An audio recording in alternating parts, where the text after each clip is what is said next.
avevamo annunciato e ci ritroviamo nuovamente in diretta per parlare di questa importante frontiera in campo scientifico, in campo anche medico, ma cercheremo di capire qualcosa di più insieme ai miei due ospiti che avete già visto, che mi hanno raggiunta, e quindi saluto Lorenzo Maria Visentin, presidente e fondatore di Biosystem Lab. Buongiorno, grazie per essere con noi, e buongiorno a Raimondo Maddoni, direttore marketing Biosystem Lab. Buongiorno.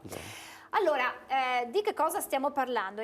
Parliamo di una nuova frontiera, l'ho descritta così, e quindi quello che nasce in laboratorio. E oggi parliamo di un sostituto della pelle umana, ma lo capiremo meglio da chi se ne sta occupando. Prima però vediamo di capire, Raimondo Maddoni, quella che è la collaborazione che è nata con l'Università di Padova e che sta portando ad importanti risultati. Beh, allora, diciamo che la collaborazione con l'Università di Padova è stato uno dei primi step che noi abbiamo affrontato per portare a oggi il livello della startup all'eccellenza, nel senso che in questo momento stiamo collaborando in maniera molto stretta per portare poi tutta una serie di innovazioni, di brevetti che poi magari discuteremo dopo. In questo caso noi nella fase iniziale, quando con Lorenzo ci siamo conosciuti e abbiamo avviato l'idea della startup, ci siamo posti l'idea di come portare i vari passaggi della startup in avanti. Uno di questi è stato quello di trovare un partner forte che ci permettesse di lavorare e di riuscire a immaginare, di creare quelle che erano le strutture che Lorenzo aveva ipotizzato. Quindi dopo una serie di colloqui con l'Università di Padova, che abbiamo raggiunto grazie al fornitore delle stampanti, cioè chi ci fornisce oggi la tecnologia, ci ha indicato l'Università di Padova come uno dei laboratori più avanzati in questo momento in campo della ricerca. Per cui abbiamo cominciato tutta una serie di colloqui, partendo, voglio dire, dalla base, per poi arrivare a quella che è oggi la collaborazione. Quindi in questo momento, con la professoressa Elisa Cimetta, che dirige il laboratorio di ricerca, stiamo portando avanti questa collaborazione ormai da 2 anni, dove abbiamo alcuni ricercatori all'interno dell'università che collaborano con Lorenzo per riuscire a poi portare queste innovazioni, questi nuovi brevetti, queste nuove strutture cellulari. Ecco. Ha parlato Maddoni di brevetti. Allora, Presidente, qual è il brevetto? E dalla regia chiedo anche di mostrare insieme, mentre parliamo, queste 2 foto che ci avete inviato, così riusciamo anche a contestualizzare le parole che stiamo per dire. Prego. Beh, allora, il brevetto si basa sul appunto il nostro sostituto di pelle stampato in 3D attraverso tecnologia 3D bioprinting. Qui vedete delle foto, come potete vedere all'interno di questo piccolo contenitore c'è il dischetto della nostra pelle, ovviamente è pelle umana perché sono state utilizzate cellule acquistate attraverso linee cellulari, e potete vedere ovviamente la cosa più importante che distingue il nostro brevetto da ciò che attualmente si trova in commercio è quella vascolatura che c'è all'interno, ossia la nostra pelle, che è una pelle full thickness, quindi a pieno spessore, quindi voi potete avere tutti gli strati, quindi sia l'epidermide che il derma.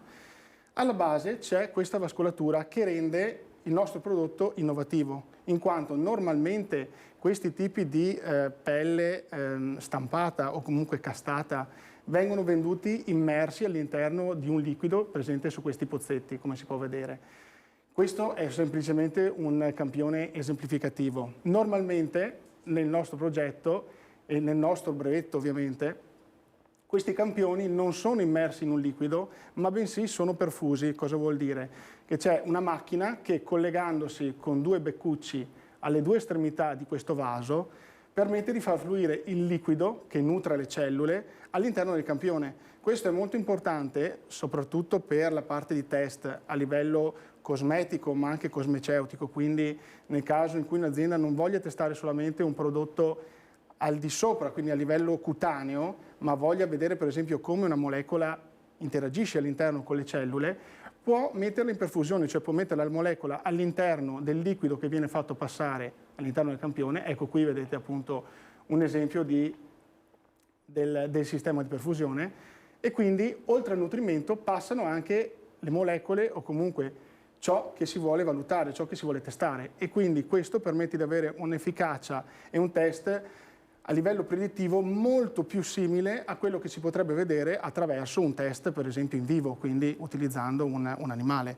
Ovviamente non si ha lo stesso livello di risoluzione perché perché questo comunque è un frammento di tessuto, quindi non si parla di un sistema intero come un animale, però comunque ci sono tutte le componenti a livello di tridimensionalità, quantitativo di cellule e tipologia di perfusione, quindi come il medium e come i nutrienti passano, che permettono di avere una risposta che mima molto più in modo verosimile quello che è il comportamento che avviene all'interno dell'organismo vivente. Ecco, e dove può essere applicata? Cioè, quali sono i campi di applicazione di questa tecnologia? Allora, attualmente la pelle noi l'abbiamo sviluppata principalmente pensando alle aziende cosmetiche e cosmeceutiche, quindi azienda cosmetica classica, la cosmeceutica è quell'azienda cosmetica che utilizza anche principi farmaceutici, principi attivi utilizzati all'interno di farmaci. Ovviamente questa tecnologia poi si può sviluppare, implementare e andare ad mettere a disposizione con più ampio respiro anche alle case farmaceutiche. Ovviamente la pelle probabilmente non è così interessante per una farmaceutica come lo può essere per una cosmetica.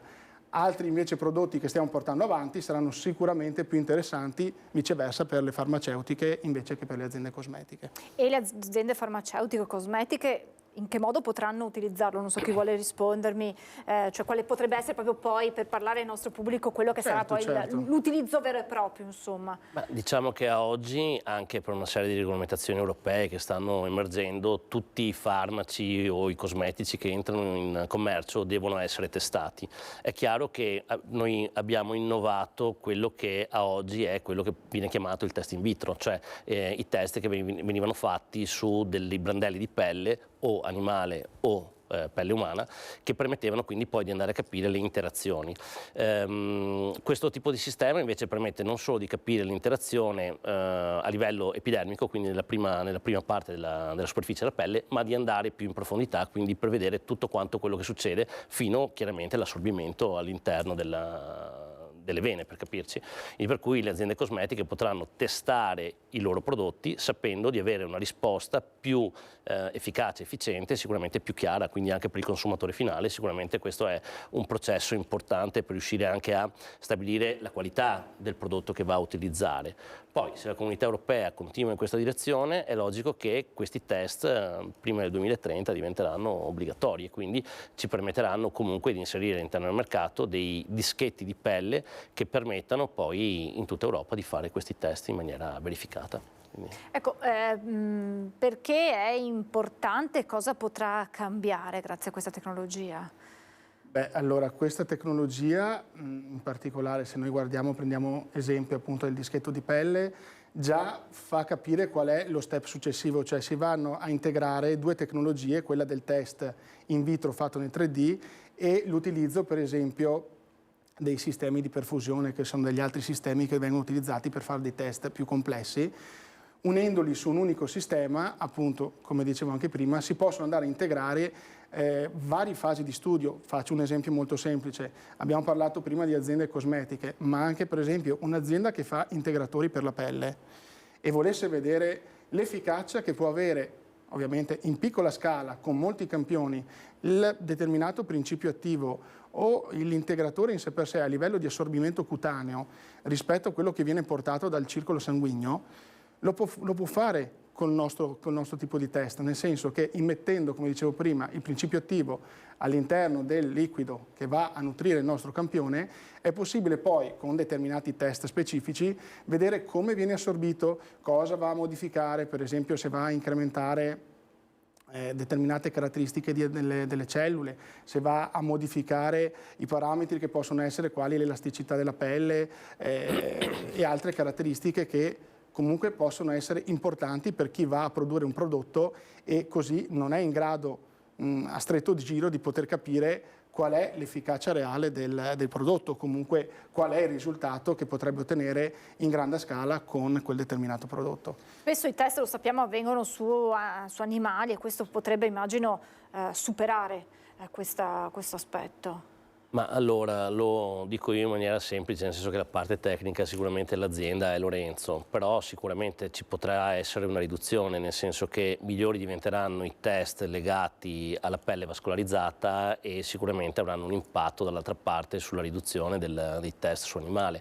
Quindi toglierli completamente, questo non lo so, magari ridurli sicuramente sì, anche perché questo tipo di tecnologia, così come la stiamo implementando noi e la ricerca che stiamo facendo, fondamentalmente noi abbiamo sviluppato la logica dell'andare verso la direzione della pelle umana, ma di fatto potremmo stampare qualsiasi tipo di kit anche di pelle animale, quindi per cui andare comunque anche in quel caso a ridurre l'impatto animale andando poi a stampare una preparte di questi kit, insomma, quindi magari fare tutta la preanalisi con i nostri kit e poi arrivare solo poi alla fine a quelli legati agli animali. Anche perché ci tengo a dire che appunto la tecnologia in vitro, che è partita molti anni fa, uno dei suoi scopi principali, cioè fra i vari scopi c'era anche quello appunto di abbattere il quantitativo di test che venivano fatti a livello animale.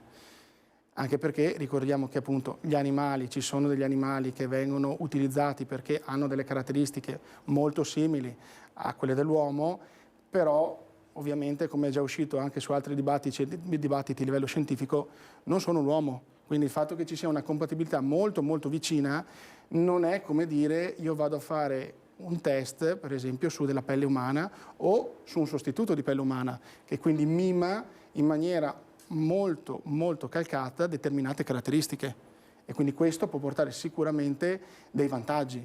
Poi non è paragonabile a fare un test direttamente su un essere umano, su questo siamo tutti d'accordo, ma sicuramente va a diminuire quel gap di diversità che c'è per esempio sul testarlo rispetto alla pelle di un coniglio o di un ratto, cose che comunque adesso con le nuove leggi, con le nuove normative assolutamente sono state ampiamente ridotte in Europa. E quindi anche avere dei prodotti che siano più compatibili con l'uomo e che abbiano quindi meno controindicazioni, proprio per quel fatto che lei diceva, c'è compatibilità tra uomo e animale, ma non è la stessa cosa. Sì, più che altro il principio attivo, io penso a un farmaco che viene testato, ovviamente esprime la sua funzionalità anche testato all'interno dell'animale, ma poi c'è una complessità del sistema ratto rispetto al sistema corpo umano sicuramente diversa. Siamo degli animali molto complessi noi e quindi assolutamente sappiamo che a livello di trial clinici ci sono prima le sperimentazioni dette in silico in vitro, poi si passa alla sperimentazione animale e poi ai vari trial clinici per poi passare a poter commercializzare un farmaco. Però sicuramente andando a migliorare la prima parte, quindi andando a migliorare tutta la parte del vitro, e non solo, anche le nuove tecnologie a livello di calcolo computazionale aiutano, sicuramente si va a sgrezzare il processo, velocizzare il processo e ad abbattere dei costi che comunque incidono veramente molto sulla produzione di un farmaco. E quindi abbattere in qualche modo, contenere perlomeno i costi, ma anche i tempi per poi la realizzazione di farmaci o cosmetici. Sì, si possono ridurre, non in maniera così eclatante, ma sicuramente si vanno a ridurre perlomeno i tempi nelle prime fasi. Poi le fasi finali ovviamente hanno degli tempi standardizzati, ci sono degli anni da aspettare per proseguire con i vari test, soprattutto sui trial clinici, e quindi lì assolutamente non si va a toccare quella parte, ma si può accelerare la parte prima. Ecco, noi abbiamo scritto sostituto di pelle umana. Corretto. Perché qual è la chiave di lettura di questo termine che non è stato buttato lì a caso? Ecco. Sì, perché allora, ecco, sostituto perché questi campioni, questi frammenti, come diceva prima Raimondo, vanno a sostituire quello che potrebbe essere semplicemente un prelievo di un campione di pelle umana, dove poter fare dei test, o un prelievo di un campione di pelle animale. Quindi noi andiamo a ricreare, a replicare quelle che sono le caratteristiche della pelle che si va a stampare, quindi determinate caratteristiche di resistenza, di densità a livello di epidermide, di derma. Andiamo a creare la vascolatura interna che quindi permette di ricreare quello che avviene all'interno del circolo sanguigno e si utilizzano, come dicevo prima, delle cellule umane che vengono acquistate da delle banche che forniscono queste cellule, quindi sono sempre cose ovviamente totalmente sicure e vanno a replicare quello che avverrebbe in un test macroscopico fatto con appunto un frammento di pelle umana. anche perché le cellule che si utilizzano per queste linee sono cellule immortalizzate. Cosa vuol dire? Vuol dire che non possono morire come le normali cellule che ci sono all'interno di un corpo.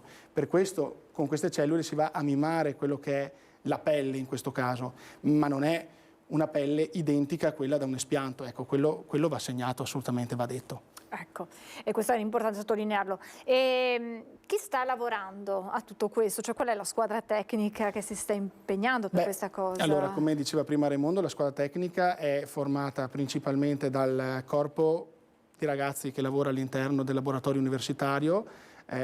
Ovviamente la nostra expertise è la professoressa Elisa Cimetta, che è la responsabile del laboratorio di Padova, Biamet, dove noi adesso stiamo portando avanti i nostri studi. Il team è formato da 2 ragazzi, da Federico, che ha seguito e sta seguendo tutta la parte di sviluppo del brevetto, della pelle, tutte le analisi e quant'altro. E adesso è entrata a far parte anche della squadra Eva, nuova ragazza, che andrà a portare avanti gli sviluppi della seconda fase del nostro progetto, quindi il secondo step è sempre legato a test su kit vascolarizzati, non più di pelle, di altri tessuti. Ecco, adesso verremo con Roberto Raimondo Maddoni a parlare anche di quelle che sono le altre frontiere a cui state lavorando. È possibile capire a che punto siamo, cioè quali sono gli step ora che dovrete affrontare? Cioè, per chi non è un addetto ai lavori, certo, e si parla di nuove tecnologie, di nuove tecnologie, nuovi progetti, quali sono? Sappiamo che purtroppo poi ci sono anche tempistiche, c'è anche una burocrazia, magari poi ve lo chiedo se la burocrazia in qualche modo ci mette lo zampino in tutto questo, ma insomma magari ne parliamo tra pochissimo a pubblicità. Quali sono gli step ora? Allora, ha parlato di una fase successiva. Sì, allora adesso noi abbiamo con questo brevetto gettato le basi per quello che ci interessava, cioè a noi serviva questo brevetto per innanzitutto verificare quel che è stato il nostro studio, arrivare a un punto dove poter dire ok, abbiamo avuto una quadra di quello che era il mio progetto iniziale, quindi poter dire siamo riusciti a stampare con questa tecnologia innovativa della pelle in 3D, inserendo anche una vascolarizzazione interna e quindi permettendo di avere una nuova modalità di gestione di questi tipi di campioni. Quindi con dei nuovi protocolli, all'interno del brevetto poi abbiamo brevettato anche tutto il sistema che va a mantenere, diciamo, vivo il nostro campione e che permette di fare queste analisi di livello avanzato, se vogliamo. E lo step successivo sarà prendere questa esatta tecnologia e replicarla su dei tessuti nuovi. Eva si occuperà appunto dello sviluppo dei medesimi kit, semplicemente utilizzando però cellule epatiche, quindi legate al fegato. Quindi andremo a sviluppare dei kit per fare dei test, sempre con ovviamente sostituti di tessuto epatico, vascolarizzato. Per quello prima dicevo, questa seconda parte sarà più interessante probabilmente per le farmaceutiche piuttosto che per le cosmetiche, anche se questo assolutamente non prevalica nessuna delle due. Ecco. Quindi questo sarà lo step futuro. Ovviamente qui andranno fatti degli ulteriori analisi, andranno fatti degli ulteriori studi, soprattutto a livello progettuale, perché comunque per arrivare al brevetto della pelle ci abbiamo impiegato 8 mesi, siamo stati bravi, veloci, ci abbiamo impiegato meno di quello che ci aspettavamo. Devo dire che il team ha lavorato egregiamente, tutti hanno lavorato bene, c'è stato anche un supporto da parte di tutto il laboratorio di Biamet in generale, quindi sicuramente quello è stato fondamentale. Adesso per arrivare lì ovviamente c'è stata tutta una parte di studio, di analisi dei materiali, sviluppo di decine e decine di prototipi, finché non siamo arrivati a qualcosa che ci rendesse soddisfatti e soprattutto fosse verosimile a quello che voleva essere il nostro risultato finale, cioè dire ok, abbiamo qualcosa che possiamo dire essere un sostituto di pelle. Dottor Maddoni, lo ha in qualche modo anticipato, introdotto il Presidente, quali sono le nuove tecnologie alle quali state lavorando, perché non ci si ferma qui. No, non ci si ferma qui. In questo momento abbiamo appena effettuato un investimento, abbiamo acquistato una nuova stampante, perché poi anche lì il processo tecnologico è molto veloce, quindi abbiamo acquistato una nuova stampante che ci permette di essere sempre più precisi ovviamente. Quindi in questo momento la stampante che abbiamo dato in dotazione permette di realizzare delle microstrutture, poi magari Lorenzo corregge se dico cose non giuste, che ci permette di arrivare fino alla sezione della metà di un capello, quindi avere la possibilità di vascolare, quindi andare a fare tutto quello che può essere legato ai capillari, per capirci. Questo è determinante per riuscire ad arrivare poi alla logica del fegato, nel senso che chiaramente il fegato ha tutta una serie di afflussi di sangue che devono essere poi stampati e preparati, e questo, con questa nuova tecnologia che abbiamo acquistato, dovrebbe essere, in base alle tempistiche che Eva metterà nel suo lavoro, riuscire ad arrivare a brevetto, insomma, ecco. Quindi questo è il nostro presupposto. Ovvio che io sono la parte magari non tecnica dell'azienda, quindi magari racconto anche le cose in maniera un po' più superficiale, ma forse permettono anche di capire le cose. Io dico sempre: abbiamo stampato il primo mattoncino, nel senso che essere riusciti ad arrivare alla pelle ci ha permesso di avere a oggi le conoscenze che ci permetteranno di arrivare al sostituto del fegato domani. Perché? Perché la vascolarizzazione, che era il grande scoglio della stampa 3D, a oggi per noi non è più un mistero, per fortuna, e questo chiaramente ci permetterà di inserirla all'interno poi sicuramente del fegato, il quale ha delle strutture estremamente molto complesse, nessuno lo dice, però quantomeno la base, il mattoncino lo abbiamo già posizionato, e quindi a oggi si lavora per la parte sopra il mattoncino, ecco. Quindi questo è quello che stiamo facendo. Poi da lì in poi è chiaro che in questo ambito è difficile fare delle previsioni future nel lungo periodo. Perché? Perché a oggi le biotecnologie cambiano, le stampanti migliorano, quindi la precisione aumenta, e anche tutta quella serie di cose che si utilizzano per stampare, che si uniscono alle cellule, nel senso che le cellule è una delle componenti che ci permette di arrivare poi al tessuto, è chiaro che stanno migliorando e stanno diventando sempre più efficienti, quindi per cui si riducono i tempi di stampa, si riducono gli errori, quindi le possibilità di stampare senza dover buttare via materiale, cellule, perché chiaramente anche questo fa parte poi della vita di tutti i giorni, nel senso che vi stiamo raccontando, esatto, il successo, perché i ragazzi sono stati bravi, sono stati 8 mesi e vi hanno detto bello. È chiaro che negli 8 mesi ci sono state anche delle sofferenze, ci sono stati dei momenti in cui le cellule non hanno reagito come dovevano, e ci sono stati quindi poi degli step nei quali abbiamo dovuto anche crescere a livello poi emotivo, perché poi scontrarsi con la realtà poi non è semplice, però è chiaro che fino ad oggi possiamo anche raccontare l'altra parte, insomma, e quindi spero che anche il fegato diventerà qualcosa poi da poter raccontare a fine anno. Il tempo è molto più rapido in questo ambito rispetto al tempo che passa tutti i giorni, nel senso che lì le tecnologie vanno a una velocità tale per la quale spesso non ci rendiamo neanche conto del numero di stampanti che vengono prodotte. Noi siamo andati a dicembre per acquistare la stampante nuova, che credevamo di seconda generazione, nella realtà era uscita qualche mese prima la seconda generazione e abbiamo acquistato la terza generazione, quindi immagino che in qualche mese uscirà la quarta generazione, che permetterà ovviamente di stampare con una precisione ancora più efficace. E questo è anche un pochettino il nostro lavoro, nel senso che andare a ricercare queste tecnologie che oggi per fortuna riusciamo anche a permetterci, perché i costi chiaramente sono importanti, quindi riuscire a soddisfare l'esigenza economica di un'azienda di questo tipo è importante, quindi Cioè, mi sembra che sia una corsa, oltre alle competenze, all'aspetto umano che è sempre fondamentale, è una corsa continua a quelle che sono le nuove tecnologie, e quindi immagino anche le nuove competenze, perché una nuova stampante significa anche nuove competenze, o magari cambia ma poi le competenze, cioè una stampante, parlo in termini molto terra-terra, ma per capire, una stampante funziona come la precedente o no? Allora, cioè quella di seconda generazione rispetto a quella di terza generazione, basta schiacciare un pulsante? No. E quindi servono anche le competenze umane. Esatto, servono le competenze umane, e io resto anche poi fiducioso del fatto che in questo momento noi siamo qui a raccontare la nostra storia, perché sono le competenze umane che hanno prevalso su molti degli aspetti che abbiamo affrontato in questo periodo. Ancora la competenza umana prevale su quella tecnologica. Senza ombra di dubbio, nel senso che queste stampanti nelle mani di una persona non esperta non produrrebbero nessun risultato, anzi, se non avessimo una squadra veramente così bella faremmo, o un Lorenzo, voglio dire, visionario, direi, non avremmo la possibilità neanche di raccontarle certe cose.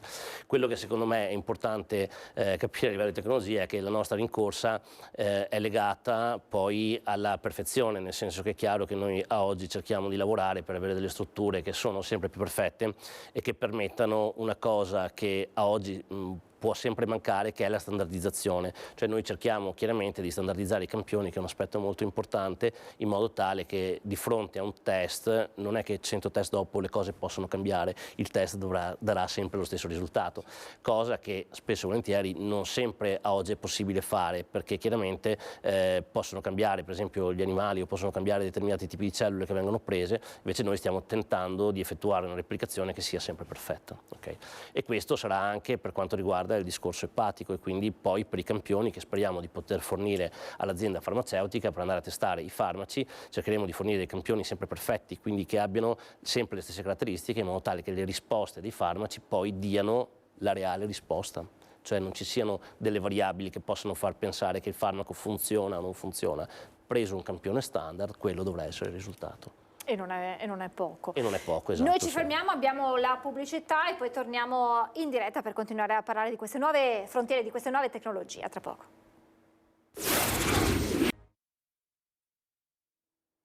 Siamo tornati in diretta, stiamo parlando di questa nuova tecnologia, di una nuova frontiera per la realizzazione con una stampante 3D di un sostituto della pelle umana, un sostituto di pelle vascolarizzato, ed è questa la novità vera e propria. Certo che, Presidente, parlare di stampare in 3D cellule sembra quasi di essere in un film fantascientifico, sì, invece ne stiamo parlando. Sì, in realtà la tecnologia detta così è strana, okay? Ed è complicato, comunque è un processo complesso, però per semplificarla, anche per far capire, insomma, alla fin fine la stampante di base lavora come una normalissima stampante 3D cartesiana, quindi non ha nulla di più, nulla di meno.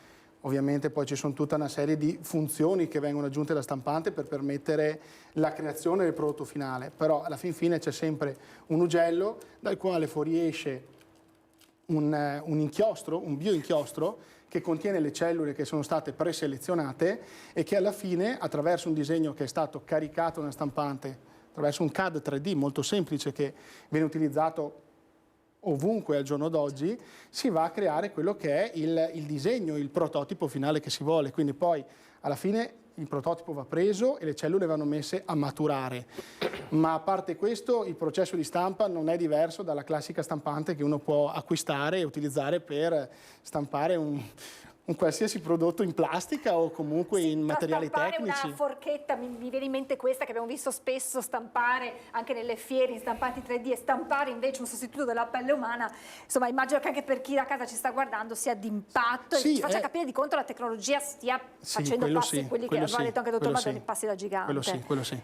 E bisogna appunto essere sempre informati. Abbiamo parlato di capitale umano oltre che di capitale tecnologico. Lei ci ha nominato Federico e Eva, se non ricordo male, esatto. Ma il vostro laboratorio si appoggia a che tipo di figure? Cioè che preparazione bisogna avere? Anche per dare magari qualche input a chi da casa ci sta guardando. Assolutamente. Beh, in generale in questo settore va molto forte la bioingegneria, quindi bioingegneri, ingegneri chimici, o comunque biologi o persone che abbiano almeno delle competenze a livello biologico o genetico, nel senso che comunque si va a manipolare materiale cellulare, bisogna essere in grado di avere delle competenze per capire come queste cellule vanno utilizzate, come si possono creare i prototipi, come questi costrutti devono poi andare a far sviluppare delle interazioni all'interno fra queste cellule, fra questi tipi diversi di cellule, e come queste devono andare a costruire poi il prodotto finale.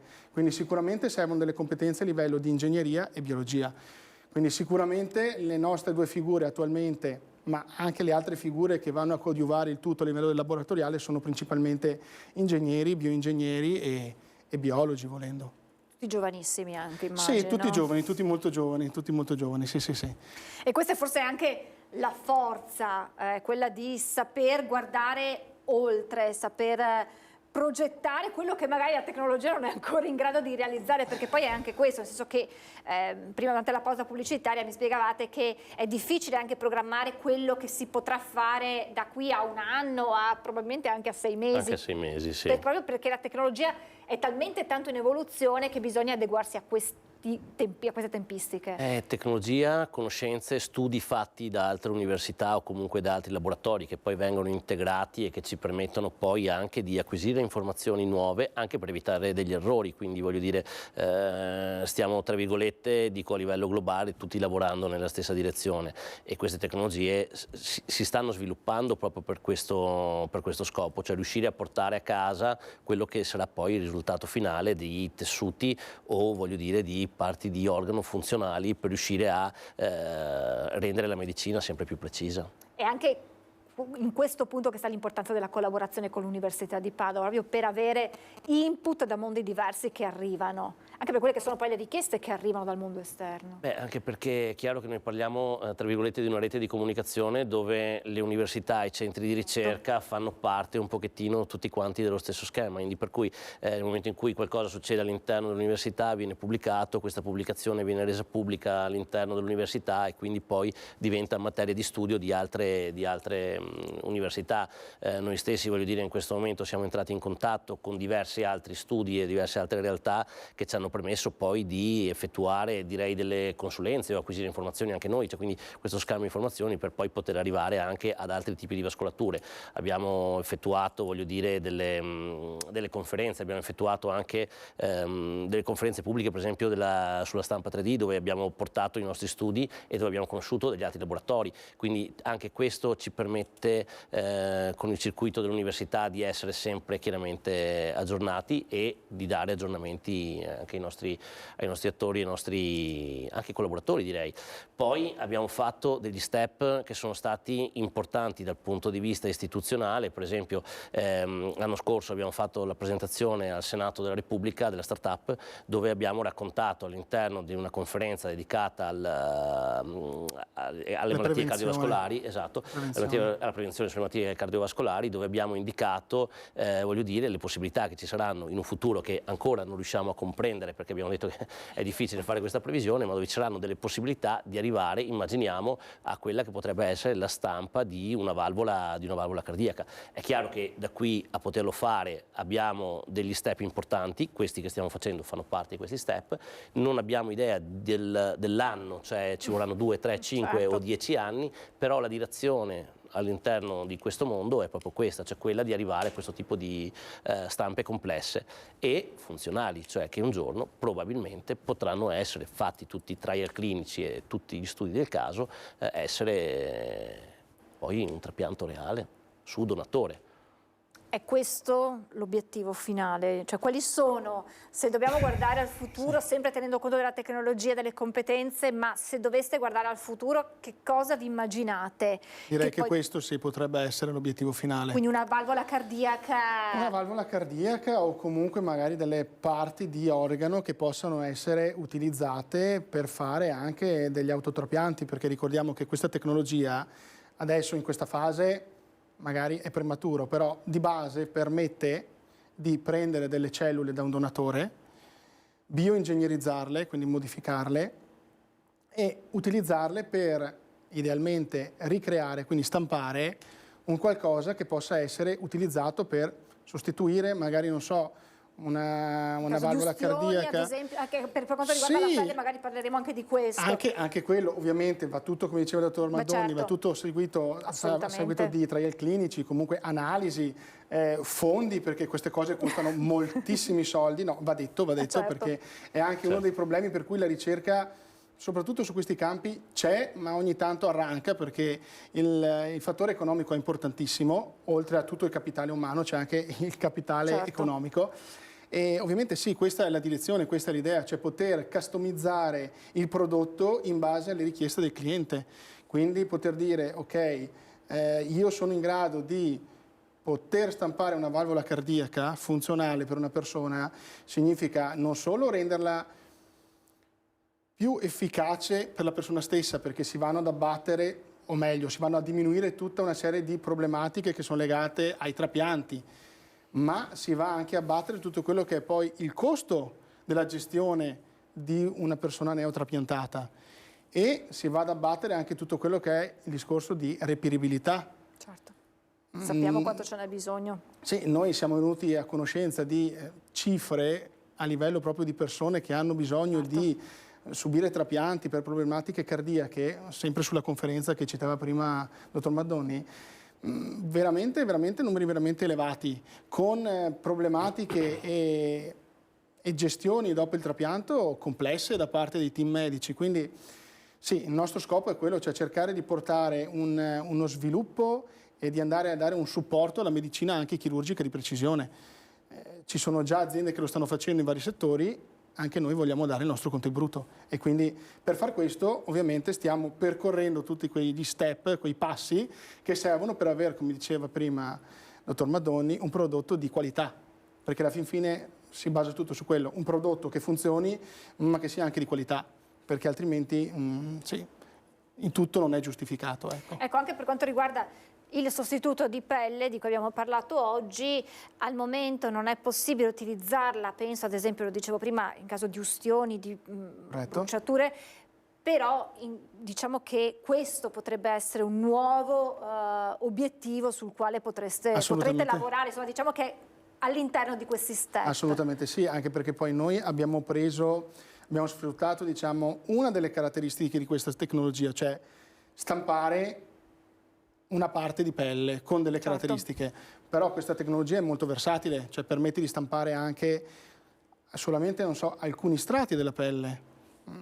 Ci sono già tante aziende che hanno fatto dei lavori egregi sull'epidermide ricostruita per fare i test in vitro, quindi sicuramente questa tecnologia potrà permettere un giorno di stampare patch di pelle da andare a trapiantare su persone che sono state ustionate o andare a utilizzare questi nuovi biomateriali, bioinchiostri, biocementi da unire a quelli che possono essere magari cellule prese dal donatore per andare poi a facilitare la guarigione di una determinata parte lesa.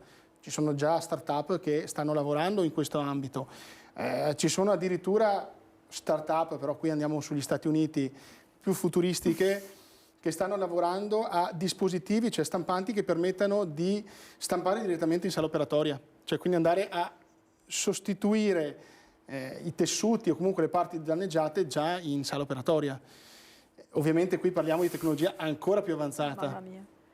Per quello dico, cioè le sfaccettature sono molte, il ventaglio è molto ampio, ognuno si può richiavare il suo spazio, c'è spazio per tutti, bisogna secondo me riuscire a fare rete, avere quindi dialogo per accelerare i processi, per avere nuove infusioni di idee che vengono anche da altre persone, perché comunque ricordiamo che la stampante crea un output, ma l'input lo dà l'operatore, quindi è tutto legato alle sue competenze e alla sua capacità di immaginare il prodotto finale.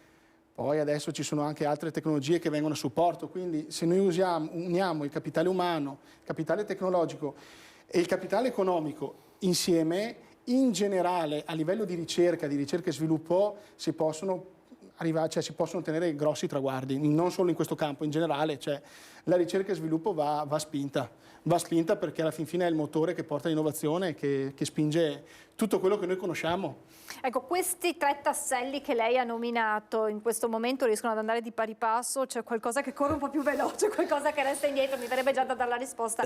Esatto. Immagino che quelle che sono poi i finanziamenti, lì poi magari al dottor Maddoni chiederò, sì. Prima avevo buttato lì come battuta la burocrazia, però immagino che far start-up oggi in Italia non sia così semplice, scontato, ma adesso glielo chiedo.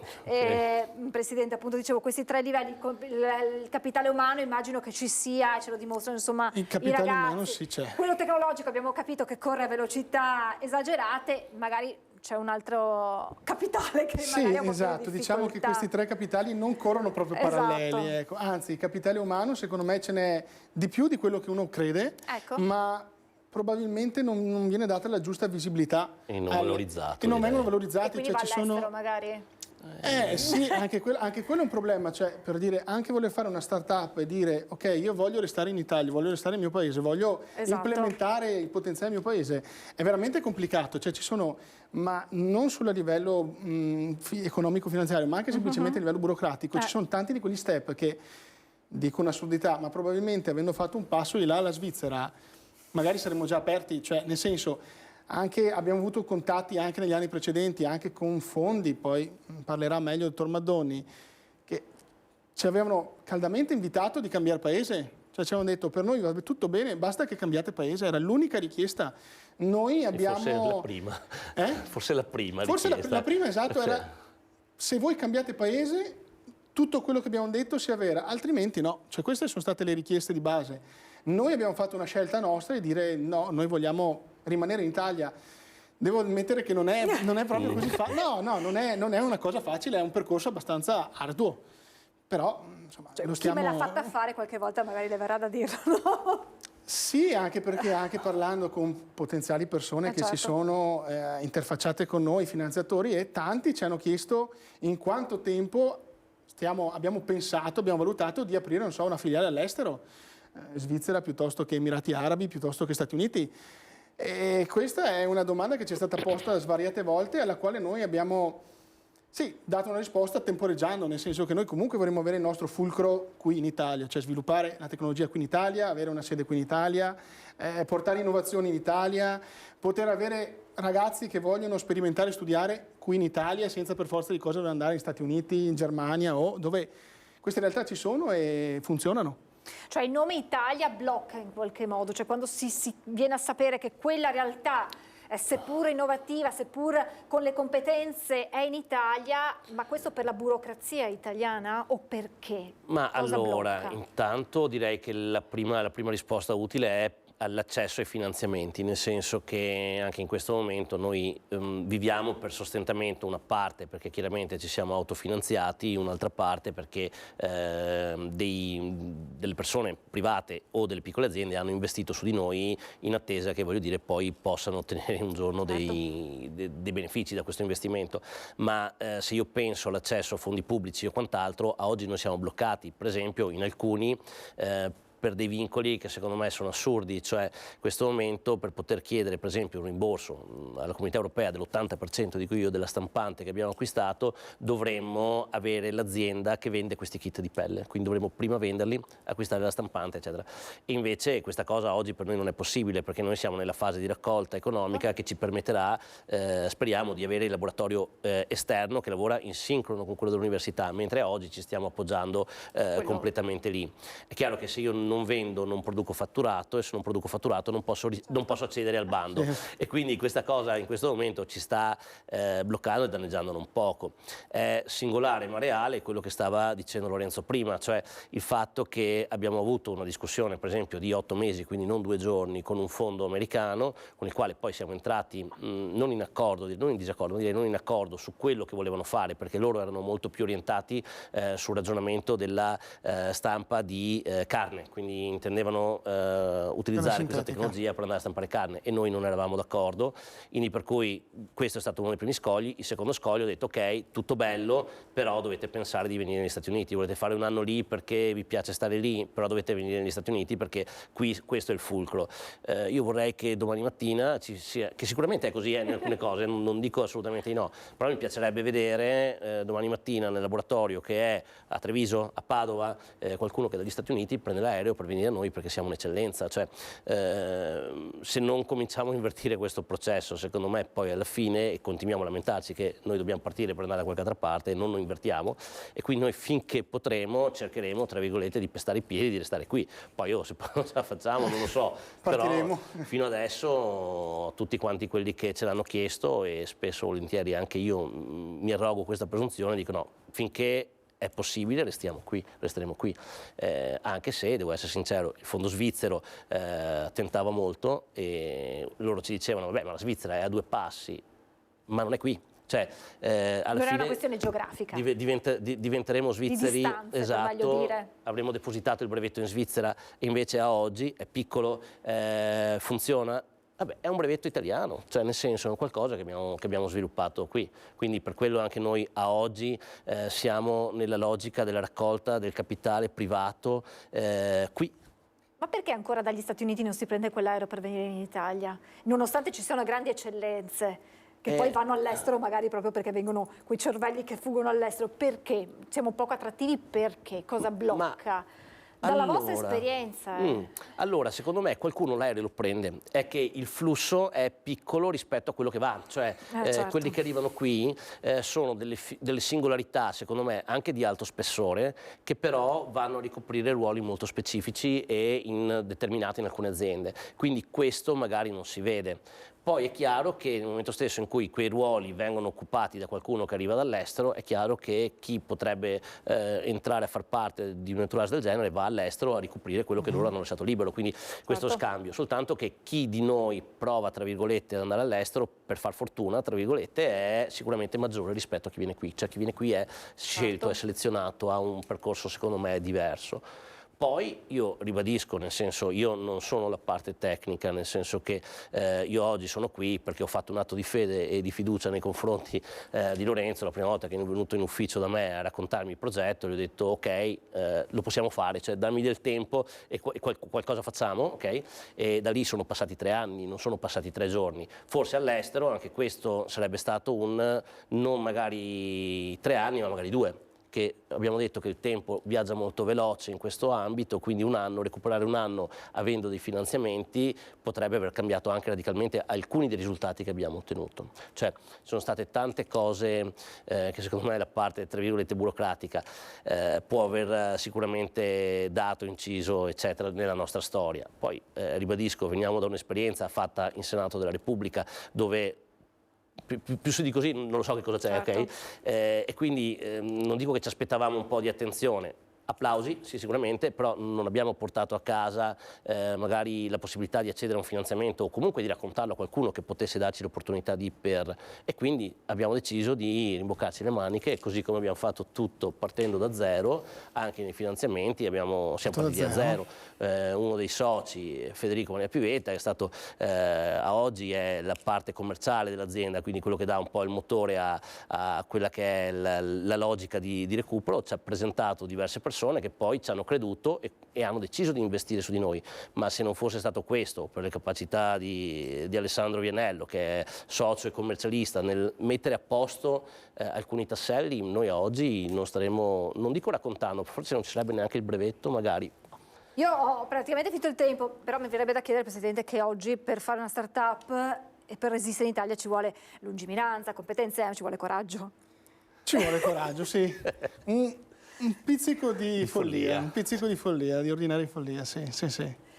Io vi ringrazio, grazie a Lorenzo Maria Visentin, Presidente e fondatore di Biosystem Lab, grazie a Raimondo Maddoni, Direttore Marketing Biosystem Lab. Ci avete portati in un universo che non è parallelo perché è l'universo che fa parte della nostra realtà, ma che sembra davvero in qualche modo una frontiera che è già arrivata, è già qui e che potrebbe aprire tante altre porte, tante altre tecnologie, quindi insomma vedremo quello che porterà tutto il vostro lavoro. Grazie. Raimondo, grazie Lorenzo, grazie. E grazie naturalmente a voi per averci seguito. Vi ricordo che subito dopo di noi la pubblicità e poi vi lascio al film di oggi, La scomparsa di Alice Creed. Grazie ancora davvero per averci raccontato tutto questo che naturalmente poi diventerà realtà e ne sentiremo anche noi poi i frutti. Grazie ancora e buon proseguimento di giornata a tutti voi.